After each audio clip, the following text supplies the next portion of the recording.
Hola, ¿qué tal? Saludos desde la sede alterna de nuestros estudios de Voces Viajeras.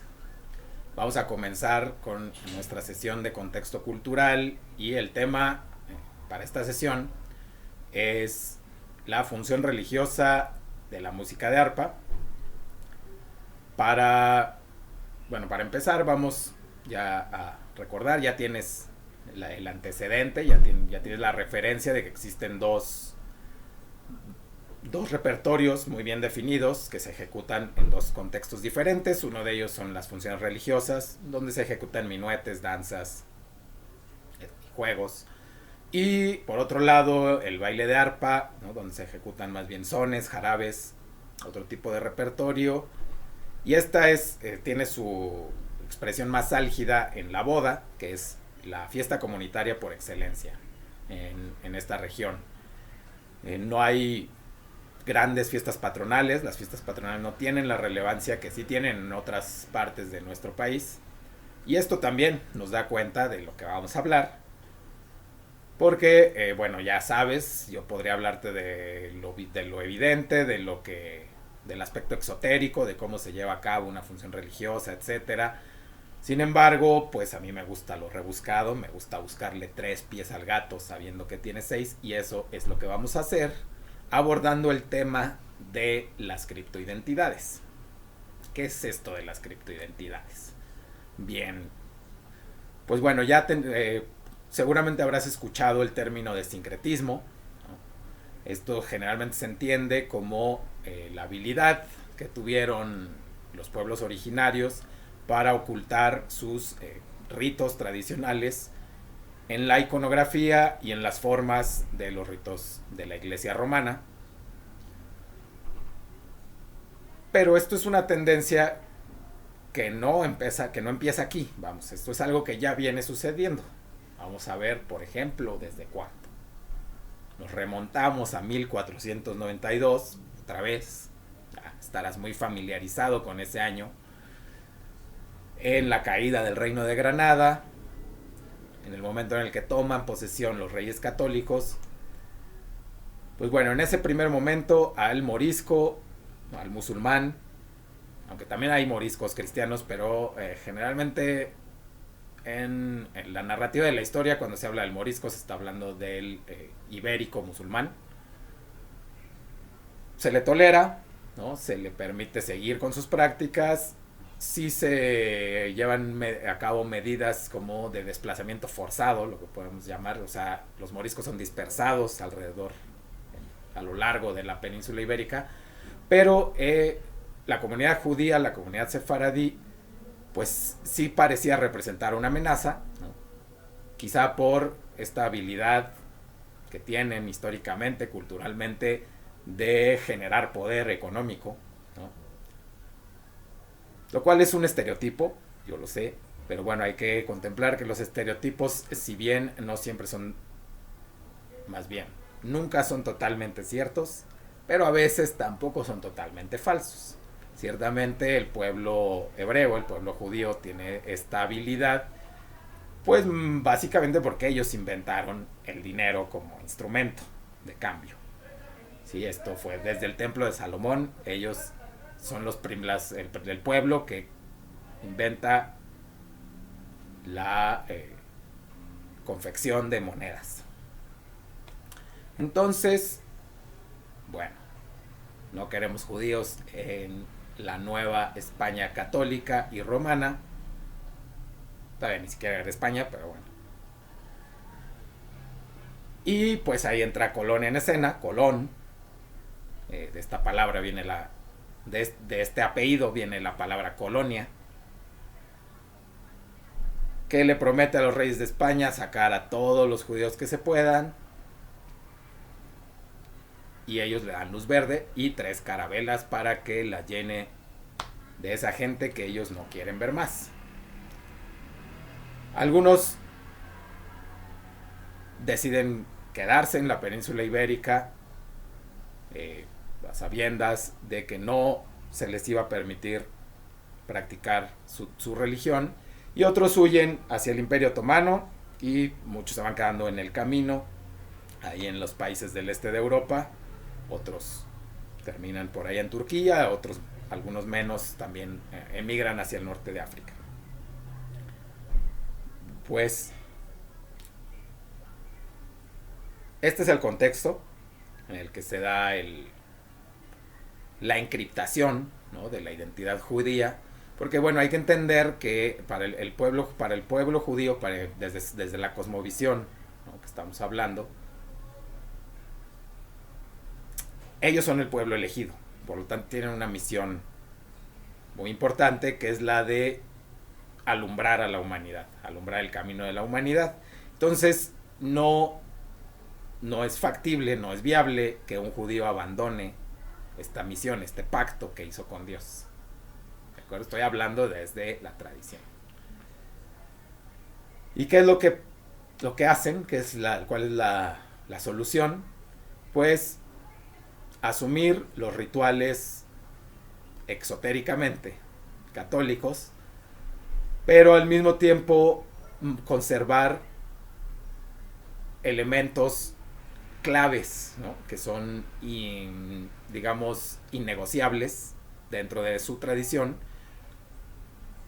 como observar ayuno los viernes, como limpiar la casa en Semana Santa o Pascua, como asar el cabrito al estilo de Monterrey, y muchas otras cosas, los dulces de Pesaj, que nosotros llamamos dulces mexicanos, el pan de Shabbat, que nosotros llamamos pan de feria o pan de pueblo, entre muchas cosas.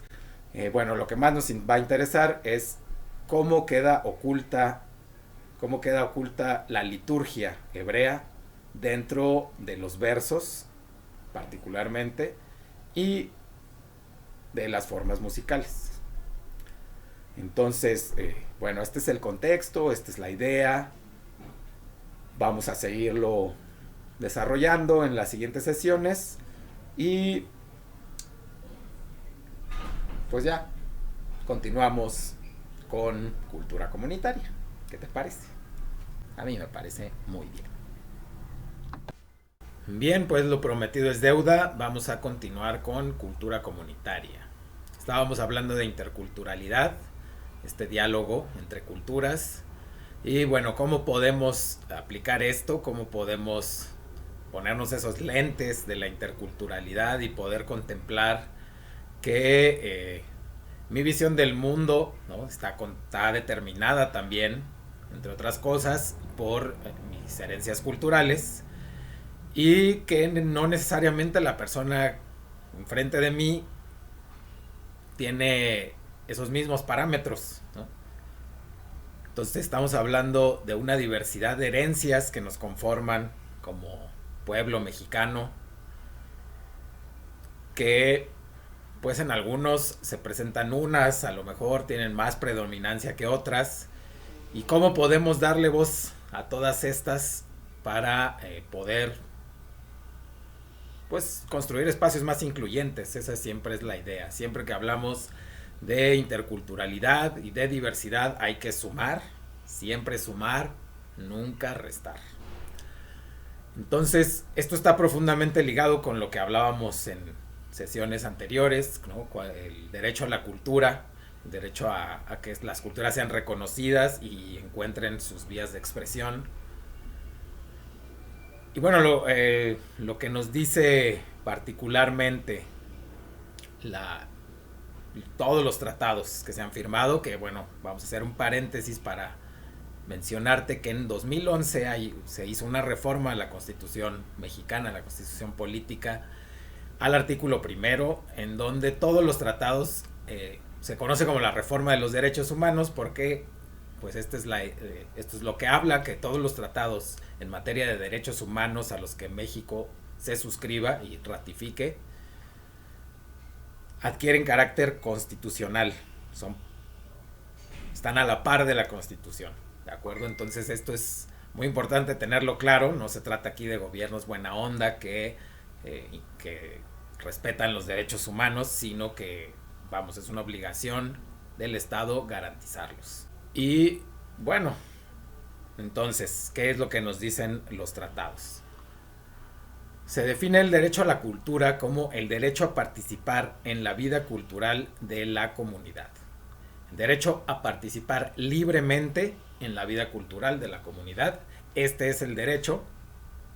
¿Y esto qué quiere decir? ¿No? ¿Cuál es la vida cultural de tu comunidad en un país en el que se ha entendido cultura, para empezar, como sinónimo de las bellas artes, es decir, las artes europeas? ¿Sí? ¿Cuáles son las bellas artes? Por ejemplo, la música clásica. No toda la música está incluida en las bellas artes, no la música popular. ¿Cuál es la danza? Pues es el ballet clásico, no las danzas populares. Entonces, ¿qué nos dice esto? Esta es una cultura que está pues reservada únicamente para ciertas élites. Y de pronto no necesariamente hablo de élites económicas. Y aquí en México justamente las diferencias, o sea, no es una cuestión tanto de tener dinero, es tener clase, ¿no? Tener clase es ser más europeo y menos indio. Que también aquí hay que, pues, mostrar el panorama, ¿no? Como todo esto, esta imagen del indito, ¿no? Que nos venden los medios masivos de comunicación a través de sus tan ingeniosos cómicos. Pues el indito justamente usa el talit, ¿no? Esta prenda que es claramente de origen hebreo. Habla dijites, benites, dice, como se habla el judeo-español. Curiosamente, ¿no? Este idioma ladino más puro. Y de indígena realmente no tiene mucho en esta estereotipación, ¿no? Esto nos da cuenta de lo invisibilizadas que están nuestras herencias culturales, de lo devaluadas también por nosotros mismos. Por ejemplo, tenemos aquí, si bien esto se podía haber entendido como un avance en la inclusión de la identidad afro-mestiza, afrodescendiente, se llamó, lo cual tampoco da cuenta de la inmensa diversidad que es el continente africano. La respuesta pues fue la que fue, ¿no? Fue muy triste, muy bueno, eso es lo que también de lo que nos dan cuenta los medios de comunicación. Salió a relucir el racismo. Quiero verlo, conocerlo.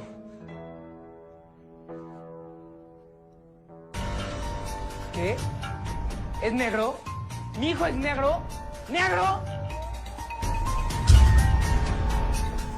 La verdad es que como sociedad mexicana no estuvimos a la altura de ese avance en materia de derechos humanos. Y bueno, no nos deprimamos más, mejor tú reflexiona, contéstanos cuál es la vida cultural de tu comunidad y si participas libremente en ella. Es todo por mi parte, cuídate mucho, disfruta tus talleres, haz tu tarea. Nos vemos a la próxima, shalom. Iba a decir pórtate bien, pero no hagas eso. Hola amigas y amigos, bienvenidos a su materia de entrenamiento rítmico auditivo. Hoy vamos a ver el pie métrico anfíbraco. El anfíbraco es también ocurre en esta música que estudiamos y bueno, consiste de un evento débil, un evento fuerte y un evento débil, ¿sí? Así, en esa secuencia. Entonces aquí tengo un ejemplo de 3/4, donde por ejemplo es pa, pa, pa, pa, pa, pa, pa, pa, pa, pa, pa, pa, 3, 1, 2, 3, 1, 2, 3, 1, 2, 3, 1, 2, 3, 1, 2, 3, 1, 2, 3, 1, 2. Bueno, entonces, ya saben, repitan esto, realicen esto que acabo de hacer, con conciencia, dónde empieza el grupo empieza en el débil, el grupo anfíbraco. Y pues vamos a la siguiente materia. Hola amigas y amigos, bienvenidos a este taller de tamboreo de la 10ª sesión. El día de hoy vamos a aprender una nueva secuencia que es muy parecida a la que vimos la sesión anterior, pero con una leve diferencia. Esta secuencia la aprendimos de un bailador y tamboreador que es de El Lindero, en el municipio de La Huacana, en Michoacán, y es un excelente ejecutante de la música de arpa en el estilo que le conocen como sicuirán. Entonces vamos a ver cómo se escucha esta secuencia.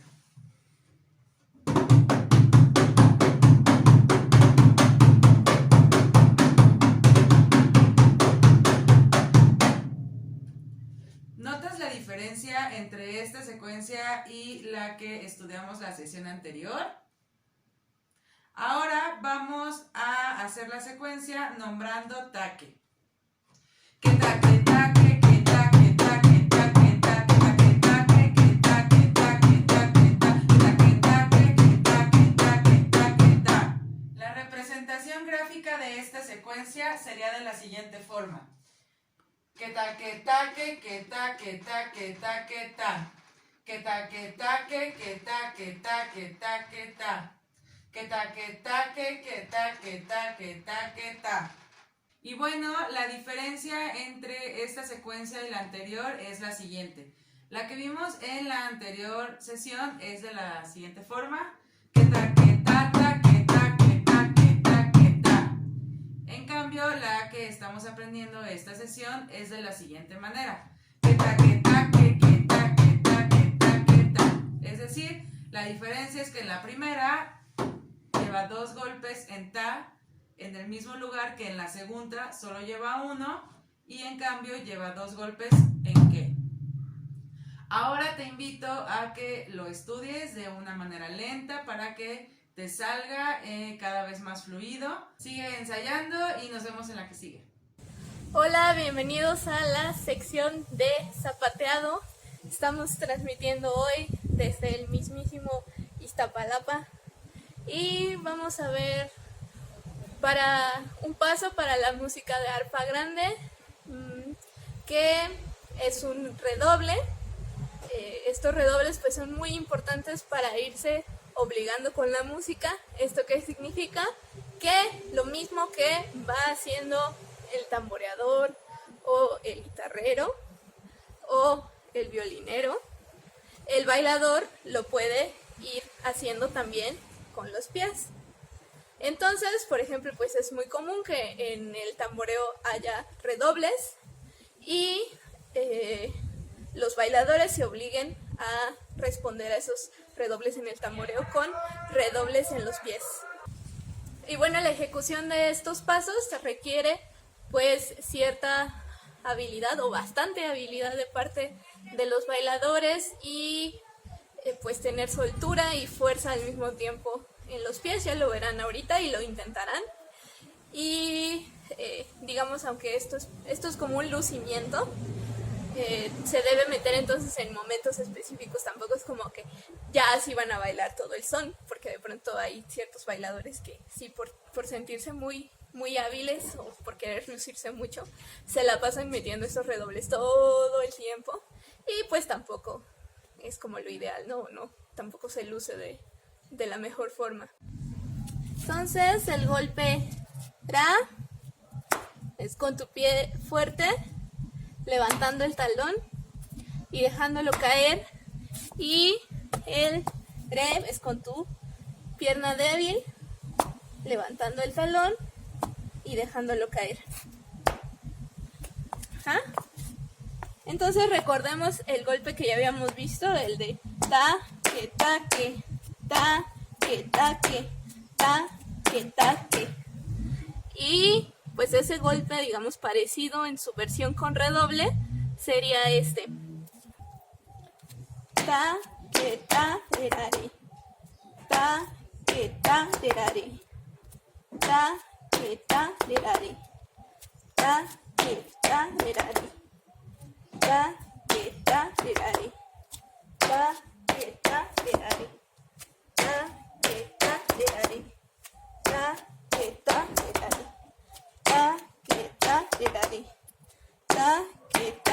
derare. Si se dan cuenta, ta, que, ta, derare. Dejamos ahí el talón de la pierna derecha arriba para dar el siguiente golpe con toda la planta. Ta, que, ta, derare. Ta, que, ta, derare. Y esto pues lo deben poder como ir avanzando. Ta, que, ta, derare. Ta, que, ta, derare. Ta, que, ta, derare. En más espacio, aquí no lo hago, no me muevo tanto por el espacio de la cámara, pero ustedes sí practíquenlo desplazándose. Y ya todo de corrido debe sonar de esta forma.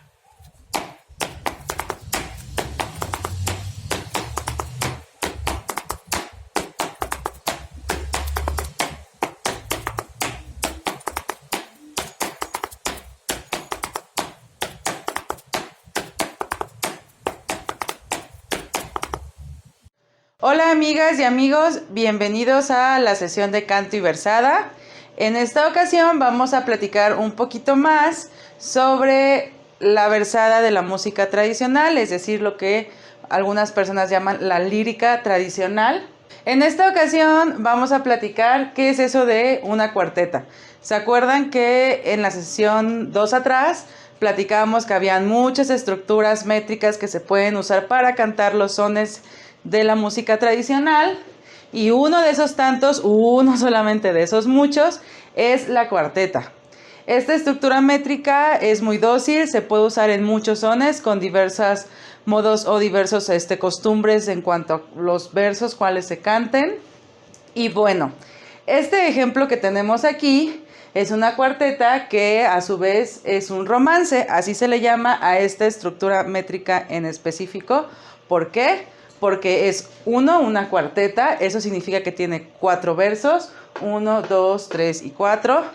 Cada uno de estos versos son octasílabos. ¿Eso qué significa? Que sí que tienen 8 sílabas. Las sílabas las contamos, ya saben, así: quisiera ser pajarillo. 1, 2, 3, 4, 5, 6, 7, 8. Entonces, si contamos cada uno de estos versos, vamos a notar que todos tienen 8 sílabas.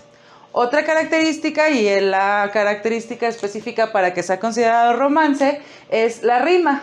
Como pueden ver en esta copla, quisiera ser pajarillo de las más altas laderas para platicar contigo unas palabras sinceras. La rima está en el verso B y por lo tanto se repite en el cuarto verso. Laderas sinceras. Además de la estructura métrica que compone nuestra copla, que ya dijimos es que es en este caso 4 versos, octasílabos con rima consonante, hay otro aspecto muy importante cuando cantamos versos, como se les llama a toda la copla comúnmente en la música tradicional, y esto es que si bien un mismo verso puede ser usado en muchos sones, el orden en que los vamos a cantar va a ser diferente dependiendo del uso o la costumbre de cada son. Por ejemplo, este verso, esta copla en especial, la obtuvimos del son de pajarillo de la región de la Costa Sierra y bueno, en específico del estilo que le llaman sicuirán, y se cantaría en el siguiente orden: quisiera ser pajarillo de las más altas laderas. Quisiera ser pajarillo de las más altas laderas para platicar contigo unas palabras sinceras. Para platicar contigo unas palabras sinceras. Entonces, como pueden ver, se repite primero el primer verso, el siguiente es el 2, luego repetimos en el mismo orden, misma cosa abajo, para platicar contigo unas palabras sinceras, y se repite en el mismo orden. Ahora bien, si quisiéramos usar esta misma copla en otro son, inclusive de otra región, porque tiene un tema parecido que es el pájaro, lo podríamos cantar, por ejemplo, en el pájaro Q que hemos estado ensayando. ¿Cómo sería en el pájaro Q para cantar esta cuarteta? Quisiera ser pajarillo de las más altas laderas, de las más altas laderas. Quisiera ser pajarillo. Entonces, bueno, aquí no lo puse, pero es al revés, porque primero se canta el primero, luego el segundo, luego se repite el segundo y pasamos de regreso al primero. La siguiente parte. Para platicar contigo unas palabras sinceras, quisiera ser pajarito de las más altas laderas. Entonces, como pueden ver, al final se dice toda la copla otra vez. Primero es el primer verso, el tercer verso, luego el cuarto verso. Luego volvemos al primero, hasta acá nos vamos. Y por último terminas con el segundo. Entonces al final la cantas al revés. Como pueden ver, se canta de maneras diferentes y eso es algo que van a ir aprendiendo conforme escuchen muchos versadores y vean cuál es el uso. Esto tampoco necesariamente es absoluto.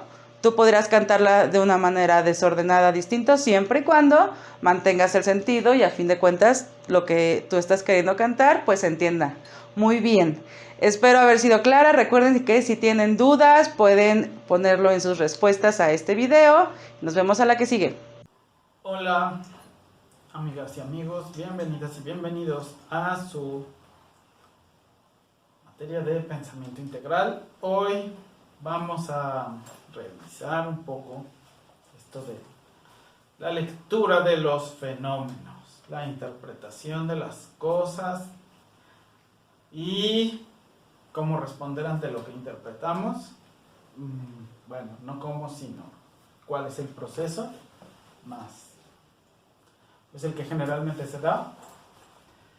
Entonces, tenemos que...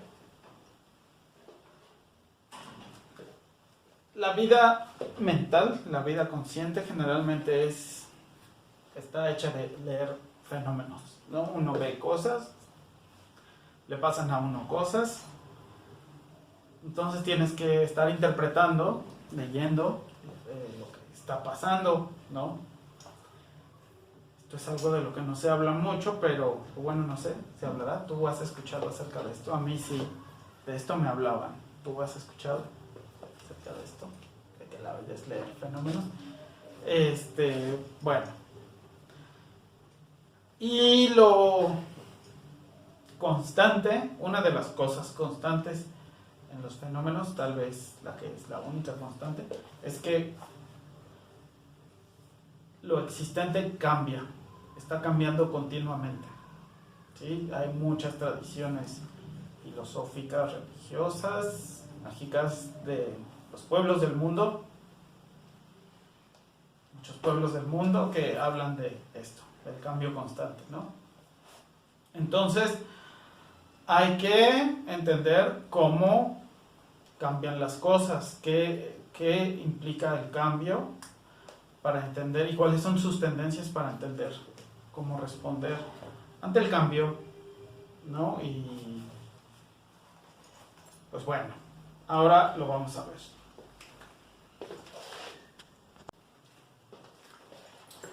Bueno, entonces, pues si todo está en cambio, si todo está en transformación, hay que más o menos entender qué es eso de la transformación, eso de la transformación de algo, del cambio, qué es algo, qué es lo que cambia. Bueno, entonces tenemos la transformación de una entidad, sea esta física o mental o de cualquier naturaleza, o sea, una cosa que para nosotros sea una entidad como una silla, aunque una silla generalmente está hecha de muchas partes, una persona va a ser lo mismo, está hecha de muchas partes, una estrella, una idea, una palabra, lo que sea, ¿sí? Algo que está en nuestro inventario de nombres, ¿sí? Entonces, generalmente esas cosas se transforman y en su transformación tenemos que hay algo que se prolonga, o sea, la existencia de esa entidad se prolonga en el tiempo, o sea, hay una prolongación, pero hay una evolución, cambia. Lo que se prolonga, vamos a decir, es lo que distingue a esa cosa, a esa entidad, lo que se prolonga en el tiempo, es lo que distingue a esa entidad. Y lo que evoluciona, la evolución más bien es el aspecto del cambio, son dos caras de la misma moneda, siempre son dos caras de la misma moneda, son opuestos binarios. Entonces, la evolución implica cambio, la evolución implica que en diferentes momentos del tiempo esa cosa es distinta comparada con el cacho anterior de tiempo o con otro momento, ¿sí? En dos momentos diferentes esas cosas son distintas, al menos, bueno, parcialmente. Otro aspecto a considerar, y bueno, tenemos los aspectos de calidad y cantidad. Las transformaciones, la calidad es el conjunto de propiedades de una cosa. La cantidad nos puede cuantificar, o sea, como medir esas propiedades de alguna manera, ¿no? Pero siempre la cuantificación de las propiedades nos da aspectos parciales porque tal vez hay propiedades que no hemos considerado, ¿sí? Uno generalmente es incapaz de considerar todas las propiedades, todos los asuntos de un fenómeno, ¿no? Entonces hay que ver la transformación, si la cantidad o la calidad, si el conjunto de propiedades de un fenómeno cambia y cómo lo hace, que son las cosas que ocurren en el medio, ¿no? Entonces, tenemos que hacer una valoración, una interpretación, un análisis de qué es en un fenómeno lo que es idéntico y qué es lo que es diferente, ¿sí? Generalmente lo que vuelve a las cosas diferentes idénticas de cierta manera es un patrón, ¿sí? Cuando lo que es idéntico en un fenómeno gobierna lo que es diferente, hay patrones. Por ejemplo, las sumas, ¿no? Las sumas tienen al menos dos componentes que son los sumandos y tienen un resultado, siempre. Pueden ser tres sumandos, muchos sumandos, n cantidad de cantidades a sumar y siempre va a seguir siendo suma porque hay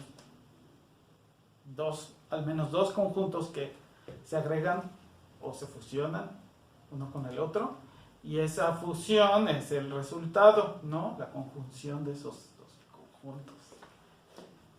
Eso que haya suma, eso que haya algo que se suma y un resultado es lo que es idéntico en todas las sumas. No importando la cantidad de conjuntos a sumar, siempre va a haber un resultado. Eso es lo idéntico. Y lo diferente es justamente que puede haber muchos conjuntos a sumar, ¿sí? Por ejemplo, ese es solamente un ejemplo, ¿sí? Entonces, generalmente lo idéntico es lo que nos va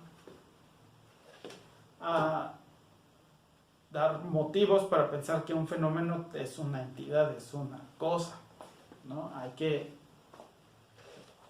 también investigar un poco acerca de qué pasa dentro de nuestra mente, y me refiero a investigar con hacerse consciente de qué pasa en nuestra cabecita, de qué estamos pensando. Bueno, si quieren, si no, no. Entonces, bueno, lo idéntico genera reposo, lo diferente genera tensión. Cuando finalmente gana el reposo, hay equilibrio y hay muerte. Cuando se juega entre estos dos, hay vida, hay desequilibrio. Así. El desequilibrio entre lo idéntico y lo diferente.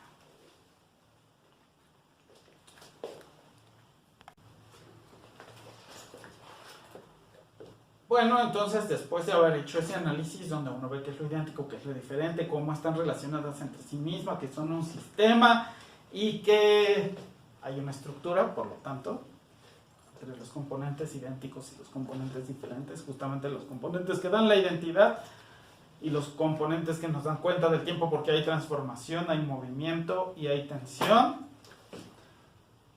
por lo tanto prolongación y evolución. Nosotros hacemos una interpretación, cuantación. De nuestra interpretación del fenómeno, pues generalmente a esa interpretación sigue una respuesta. Uno responde al entorno, ¿no? Porque justamente uno es el que está viendo las cosas pasar en el entorno y hay respuestas, que puede ser que la respuesta sea no respuesta o seguir en el mismo estado. Puede ser que sí haya una respuesta de alguna naturaleza como diferente. Bueno, entonces, interpretación, respuesta. Así se lee la música. Y así, y sobre todo, ese es el proceso para tocar, pensar las músicas tradicionales que pues aquí tratamos. Son variaciones, hay una cosa que es, hay un ciclo que es idéntico en sus propiedades, o sea, siempre tienen las mismas propiedades rítmico-armónicas en sus diferentes partes, y bueno, ese ciclo evoluciona, las diferentes ejecuciones de ese mismo ciclo generalmente son, depende del tipo de música también, diferentes entre sí. Son variaciones una de las otras. No hay una variación que es la variación, o sea, que es el tema. No. Hay una estructura y hay ciclos, ¿sí? Con diferentes manifestaciones de la misma idea musical. El oído interpreta eso y ante eso hay una respuesta de comportamiento que es el acto mismo de ejecutar, ¿sí? Y la lectura nos da cuenta de esto, o sea, la lectura de la música congela en el tiempo, por así decirlo, los parámetros de este proceso. Y pues ya, ¿qué quieren que les diga? Por ejemplo, así se lee la música, y especialmente la música tradicional. Captura ciertas propiedades, ¿sí? Cuantifica ciertas propiedades, el pulso tal, la altura tal, tienen una posición, tienen un lugar, las puede uno leer, ya solo hay que acostumbrarse a hacerlo, no es nada del otro mundo, es algo realmente es algo fácil, solo hay que practicarlo y pues eso es todo. Adiós.